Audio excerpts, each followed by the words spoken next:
Vervato is a supercharged CRM, a customer relationship manager for those of you who don't know what CRM stands for. Vervato features a customizable list of stages that you want your customer to go through. The common stage workflow that sales teams use are 1. Lead form filled out, 2. Quote form filled out, 3. Invoice sent, 4.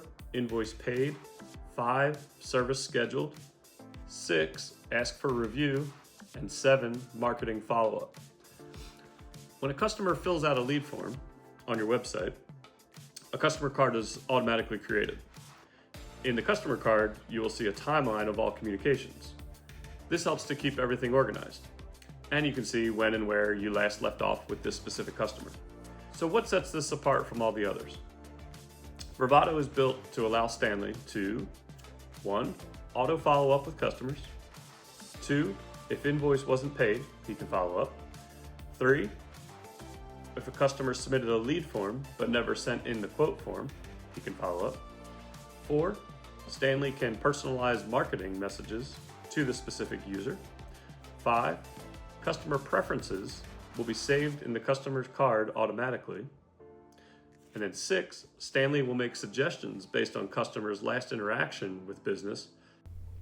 All right, so we're in here at vervato.io. We are going into the Clients tab.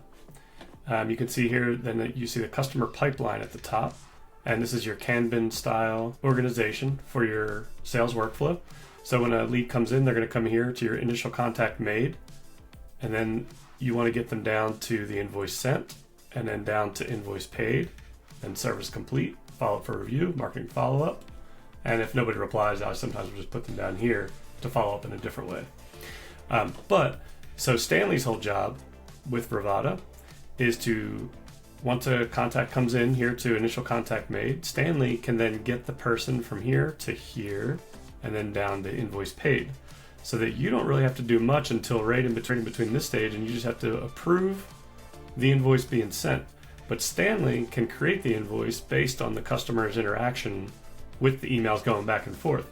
It will look like you're sending the emails, but really it'll be Stanley sending the email. And of course you can set it up so that it has to be approved by you to send, or you can allow Stanley to just go ahead and communicate with people. As you get more comfortable with Stanley, I think you will just go ahead and allow him to automatically do it. But you'll see Stanley will be able to get the customer down to invoice paid. So your job will essentially then just become making sure the service is done, which if you have employees doing the services, then this saves you a heck of a lot of time. Because now a customer can go make a contact with a lead form on your website. Stanley sends them an email with a follow-up form. The customer fills out the follow-up form saying, I want 100 people to meet two-side plate. So I'll show you. Stanley can generate an invoice for you automatically. Invoice was generated from a quote request form on 11/28 of 2025.